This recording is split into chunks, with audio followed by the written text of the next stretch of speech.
Hello students, I am Rajesh Wadhwani. आज आपके लिए लेके आए हैं क्लास 12th के सॉल्यूशन चैप्टर का पार्ट नंबर 4। इससे पहले हम लोग part number 1, part number 2 and part number 3 लेके आ चुके हैं। एवं इसमें हम लोगों ने विलियन की परिभाषा, विलियन किस किस से मिलकर बनता है, विलियंस का प्रकार, कितने प्रकार के विलियन होते हैं तथा विभिन्न प्रकार की सांद्रताएं, इसके पश्चात ठोसों की द्रव में विलयशीलता का अध्ययन कर चुके हैं। आज हम लोग गैसों की द्रव या लिक्विड में विलयशीलता का अध्ययन करेंगे। बहुत सिंपल टॉपिक है, आप इसे ध्यान से देखिए। आज हम लोग पढ़ रहे हैं सॉल्यूशन पार्ट 4, गैसों की द्रव में विलयशीलता, solubility of gases in liquid. Liquid में कोई गैस कितनी घुलती है, कौन कौन सी गैस ज्यादा किसी द्रव में घुलती है और कौन कौन सी गैस कम घुलती है, कौन कौन से कारक गैसों की द्रव में विलयशीलता को प्रभावित करते हैं, इन सब का अध्ययन आज हम लोग पार्ट नंबर 4 में करेंगे।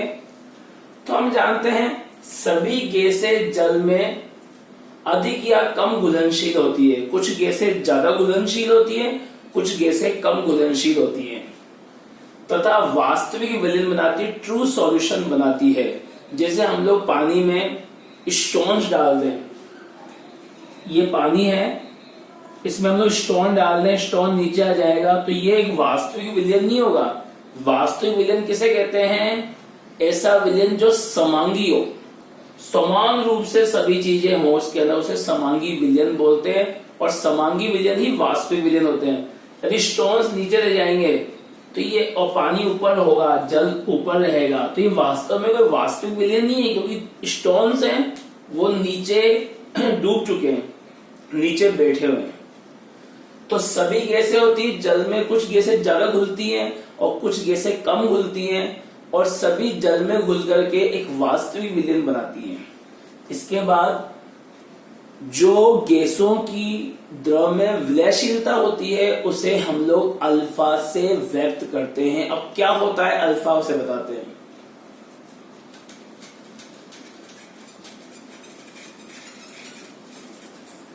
गैसों की द्रव में विलयशीलता को अल्फा से व्यक्त करते हैं। अल्फा को बोलते हैं अवशोषण गुणांक, एब्जॉर्प्शन कोएफिशिएंट। इसे बुनसन नामक साइंटिस्ट ने दिया। बहुत इंपॉर्टेंट पॉइंट है कंपटीशन पॉइंट ऑफ व्यू से। क्या होता है, हमें एक निश्चित आयतन दिया गया है द्रव का, लिक्विड का निश्चित आयतन दिया गया है, किसमें? ml में। ml को हम सेंटीमीटर क्यूब भी लिख सकते हैं। उसमें कितना ml या कितना सेंटीमीटर क्यूब गैस घुली हुई है।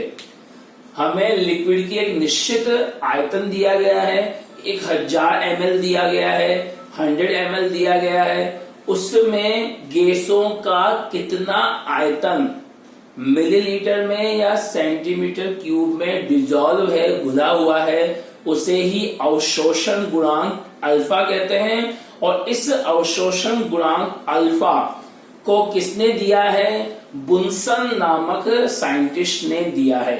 एक निश्चित ml द्रव में कितनी गैस की कितनी मात्रा ml में घुली हुई है, उसे ही अवशोषण गुणांक कहते हैं। और अवशोषण गुणांक को बच्चों किससे रिप्रेजेंट करते हैं? अल्फा से। किसने दिया है इसे? बुनसन नामक साइंटिस्ट ने इसको दिया है। बहुत क्लियर हो गया आपने? अब मेन टॉपिक है कौन कौन से कारक गैसों की द्रव में विलयशीलता को प्रभावित करते हैं। तो फर्स्ट है गैसों की प्रकृति। गैसों की प्रकृति में हम लोग 2 भाग लेंगे इसके। तो फर्स्ट हम लेंगे, देखो बेटा, जैसे O2 है और हम लोग HCl की बात कर रहे हैं। अगर O2 जल में जाएगी तो कोई रिएक्शन नहीं करेगी, न तो संयुक्त होगी और न वियोजित होगी, न जुड़ेगी और न टूटेगी। और अगर HCl को जल में डालोगे तो ये H+ एंड Cl- में चेंज हो जाएगी। तो मैं ये बताना चाहता हूं, जो गैसें जल से रिएक्शन कर लेती है या तो आयन में टूट जाती है, आयनीकृत हो जाती है, या फिर संयुक्त हो जाती है। संयुक्त कौन सी होगी? जैसे अमोनिया है, अमोनिया को आप जल में डालोगे तो ये अमोनियम हाइड्रोक्साइड का फॉर्मेशन हो जाएगा। तो जो गैसें जल के साथ या किसी भी हम लोग विलायक कह सकते हैं, यहां हम जल का यूज कर रहे हैं क्योंकि जल एक सार्वत्रिक, एक यूनिवर्सल सॉल्वेंट है, एक सार्वत्रिक विलायक है। मैक्सिमम केसेस में हम लोग विलायक के रूप में H2O का ही यूज लेते हैं और इसका डाइलेक्ट्रिक कांस्टेंट होता है वो बहुत अच्छा होता है, 80 या 81 होता है। तो ऐसी गैसें जो जल के साथ या तो आयन में कन्वर्ट हो जाती है या यौगिक बना लेती है, उनकी विलयशीलता ज्यादा होती है उन गैसों की तुलना में जो जल के साथ कोई क्रिया नहीं करती। बहुत इंपॉर्टेंट पॉइंट है, जो गैसें जल के साथ या तो आयन में टूट जाती है या यौगिक बना लेती है, उनकी विलयशीलता ज्यादा होती है ऐसी गैसों की तुलना में जो जल के साथ कोई क्रिया नहीं करती। तो क्वेश्चन पुटअप हो सकता है कि HCl एंड NH3 की जल में विलयशीलता ज्यादा है जबकि O2 की जल में विलयशीलता कम है। तो इसका आंसर क्या लिखेंगे आप लोग? HCl जल से क्रिया करके आयन में कन्वर्ट हो जाता है, आयन में चेंज हो जाता है, आयन में परिवर्तित हो जाता है, जबकि अमोनिया जल से क्रिया करके अमोनियम हाइड्रोक्साइड बना लेता है। ये दोनों ही जो गैस है वो जल के साथ अधिक क्रियाशील होती है, इसलिए क्या होता है, इनकी विलयशीलता जल में ज्यादा होती है, जबकि O2 जल के साथ कोई क्रिया नहीं करता, न तो आयन में कन्वर्ट होता है और न संयुक्त होता है, इसलिए O2 की जल में विलयशीलता कम होती है। एक अगला जो है क्वेश्चन, अब हम O2 की बात कर रहे हैं। ऐसा क्वेश्चन आ सकता है कि O2 की जल में विलयशीलता कम है लेकिन O2 की ब्लड में विलयशीलता ज्यादा है। क्वेश्चन आ सकता है O2 की विलयशीलता जल में H2O में कम होती है जबकि ब्लड में ज्यादा होती है। तो इसका आंसर बताता हूं। हम जानते हैं O2 जल से कोई क्रिया नहीं करता है, लेकिन O2 जो ब्लड होता है उसके हीमोग्लोबिन से अभिक्रिया करके ऑक्सी हीमोग्लोबिन बना लेता है। तो हम कह सकते हैं जब O2 ब्लड में जाता है तो ब्लड में उपस्थित हीमोग्लोबिन से क्रिया करके ऑक्सी हीमोग्लोबिन बना लेता है। हम जानते हैं शर्त होती है कि कोई सी भी गैस यदि विलायक से क्रिया कर लेगी तो उसकी विलयशीलता ज्यादा होती है। तो O2 जल में O2 जल में कम घुलनशील है जबकि ब्लड में ज्यादा घुलनशील है। क्यों? क्योंकि ब्लड में उपस्थित हीमोग्लोबिन से क्रिया करके ऑक्सी हीमोग्लोबिन का फॉर्मेशन कर लेता है। इसके बाद ये अपना एक खत्म हो चुका है। ऐसी गैसें जो विलायक से संयुक्त होती है या आयनित होती है, अधिक घुलनशील होती है, एग्जाम्पल में समझा दिया। अब एक क्रांतिक ताप, देखो बेटा, क्रांतिक ताप होता है क्रिटिकल टेम्परेचर। जिन गैसेस का क्रिटिकल टेम्परेचर ज्यादा होता है उनकी घुलनशीलता ज्यादा होती है।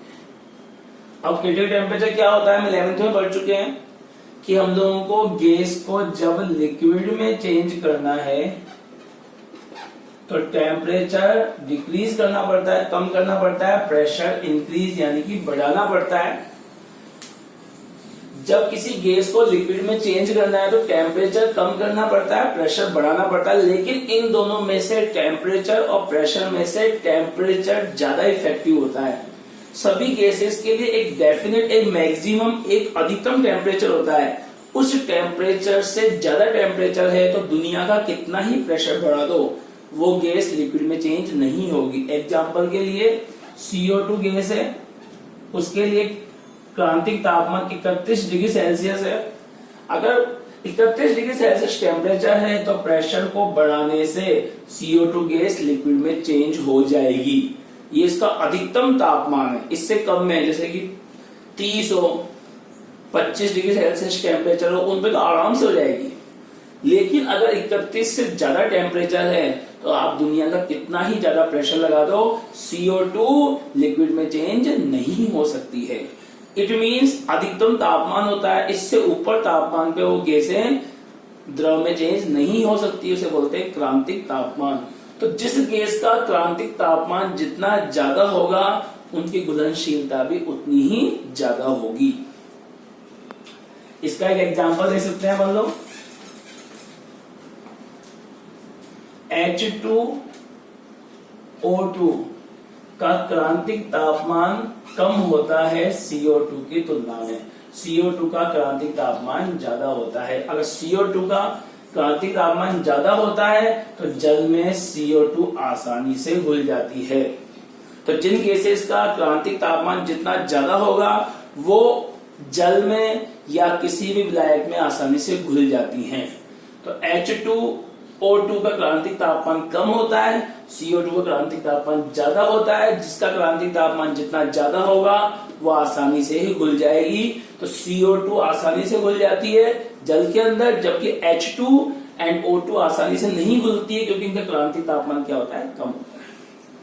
क्रांतिक तापमान हो गया। अब अगला है विलायक की प्रकृति। अब विलायक की प्रकृति कैसे प्रभावित करती है, देखिए बहुत सिंपल है। हम जानते हैं समान समान को घोलता है। हमारे पास एक तो O2 है और हमारे पास दूसरा है HCl। तो ये क्या है, अध्रुवीय है। और ये कैसी है, ध्रुवीय या आयनिक है, ध्रुवीय बोल देते हैं। H2O कैसा है, ध्रुवीय होता है। कौन ज्यादा घुलेगा, ध्रुवीय समान समान में घुलता है। अध्रुवीय गैसेस नहीं घुलेंगी या बहुत कम घुलेंगी। तो O2 बहुत कम घुलती है H2O में क्योंकि ये भी ध्रुवीय है, समान समान में घुलता है। तो O2 कम घुलेगी, लेस सॉल्युबल, और ये मोर सॉल्युबल। समान समान में घुलता है तो विलायक की प्रकृति समान समान में घुलता है। अब तापमान बहुत इंपॉर्टेंट है। तापमान लास्ट शाकल्य का नियम 11th क्लास में था। तो लास्ट शाकल्य क्या बताता है, गैस का जल में घुलना, जब घुलता है तो क्या बनता है, विलयन बनता है। यह एक ऊष्माक्षेपी अभिक्रिया है, एक्सोथर्मिक रिएक्शन है। डेल्टा H कैसा होगा, नेगेटिव होगा। और जब कोई ऊष्माक्षेपी अभिक्रिया होती है तो तापमान बढ़ाने से विलयशीलता कम होती जाती है। दोबारा बता रहा हूं मैं, तापमान का प्रभाव। जब गैस विलायक में घुलती है तो विलयन बनता है, ऊष्माक्षेपी अभिक्रिया है, डेल्टा H की वैल्यू नेगेटिव होगी। और जब ऐसा होता है, ये किसके अकॉर्डिंग हो रहा है, लास्ट शाकल्य के नियम के अनुसार। जब कोई ऊष्माक्षेपी अभिक्रिया होती है, एक्सोथर्मिक रिएक्शंस होती है, टेम्परेचर इंक्रीज करने से सॉल्युबिलिटी कम हो जाती है, विलयशीलता कम हो जाती है। तापमान बढ़ाने से विलयशीलता कम हो जाएगी। ठीक है, इसका आंसर ये दे सकते हैं बंदो। जैसे इसका एग्जांपल है कि पानी को हम बॉईल करते हैं तो उसका टेस्ट चेंज हो जाता है। टेस्ट चेंज क्यों होता है, क्योंकि O2 जो घुली हुई थी वो बाहर निकल चुकी है। तो कोई खराब पानी इसको गर्म करने से उसमें घुली हुई हानिकारक गैसें बाहर निकल जाती है। इसके पीछे कॉन्सेप्ट ये है, तो गैसों को एनर्जी मिल जाती है, काइनेटिक एनर्जी मिल जाती है। काइनेटिक एनर्जी मिलने से वो उसमें उनका एनर्जी मिल जाएगी तो वो विलयन को छोड़कर बाहर निकल जाएगी, वो विलयन को छोड़कर बाहर निकल जाएगी। इसके अपवाद हैं, अपवाद का एग्जाम में आने की संभावना होती है। H2 और He जब जल में घुलती है तो ऊष्मा का अवशोषण होता है। ये बहुत इंपॉर्टेंट पॉइंट है, आपको याद रखना है कि H2 एंड He जब पानी में घुलती है तो ऊष्मा का अवशोषण होता है, ऊष्मा शोषी अभिक्रिया होती है। और ऊष्मा शोषी के लिए डेल्टा H क्या होता है, पॉजिटिव होता है। और इसमें आप लोग यदि तापमान बढ़ाएंगे तो विलयशीलता, विलयशीलता